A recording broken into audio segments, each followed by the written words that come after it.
A local blacksmith needs to defend not only himself, but his fellow villagers as well. Hello to everyone watching and welcome back once again to both Real Screen Reviews and We Live Film. I am movie critic Nick Yakabuchi, and our next movie review is The Man with the Iron Fists. This film opened on November 2nd, 2012 and stars Russell Crowe, The RZA, Dave Bautista, and Lucy Liu. This film comes to us from multi-talented writer-director star RZA, and even though this is his first time in the director's chair, he has already been signed to a two-picture deal to direct for Paramount Studios. I think that it's Paramount, but I could be wrong on that. Well, people, it really pains me to say this because I really wanted to like this film, but unfortunately, The Man with the Iron Fists is not a very good movie in technical aspects or a well-rounded movie at that.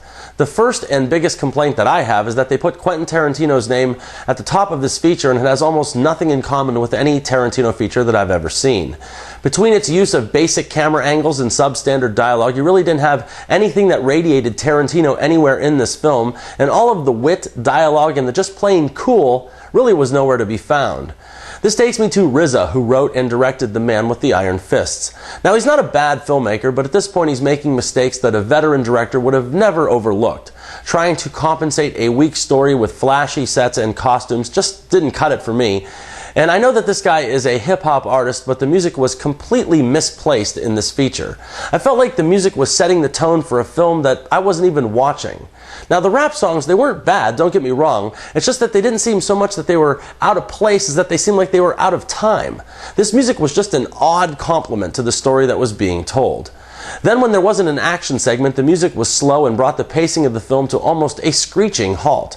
Now, continuing on with this point, the movie was very much over the top in many spots, and I know that it was supposed to come off that way. Not as much as Oliver Stone's Natural Born Killers, but The Man with the Iron Fist did cross the line into too much more than a few times. The film wasn't overacted as much as it was over-directed.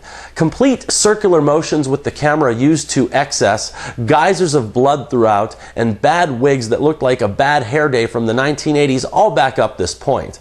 And then RZA didn't credibly balance the film as well. The film either comes on like relentless gangbusters for the action sequences, or absolutely dies at a standstill when the blades aren't a-flying. The audience that I saw it with actually laughed a couple of times when the movie was trying to be genuinely dramatic. Now, this movie wasn't all bad, and to start with some compliments, the movie looked really good. The sets are grand, beautiful, and capture the feel of a time period, unlike the music. The costumes are also a positive, and the very fulfilling action sequences are obviously the film's best trait. The performances aren't bad as well. Russell Crowe, Lucy Liu, and the rest of the cast aren't bad. The problem is that they are just people standing there and have no depth of character.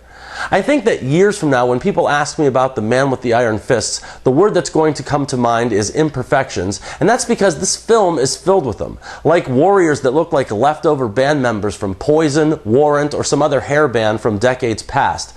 Asian soldiers that speak like they just walked off of Venice Beach, and you know it's funny when I have more of an Asian accent than your Asian warriors. Oh, and how could I forget the secret and hidden paths that come out of nowhere exactly when the story needed them. At right around 1 hour and 40 minutes, The Man with the Iron Fists wasn't an absolute terrible film, but it just lacked the smooth touch and experience of a veteran filmmaker.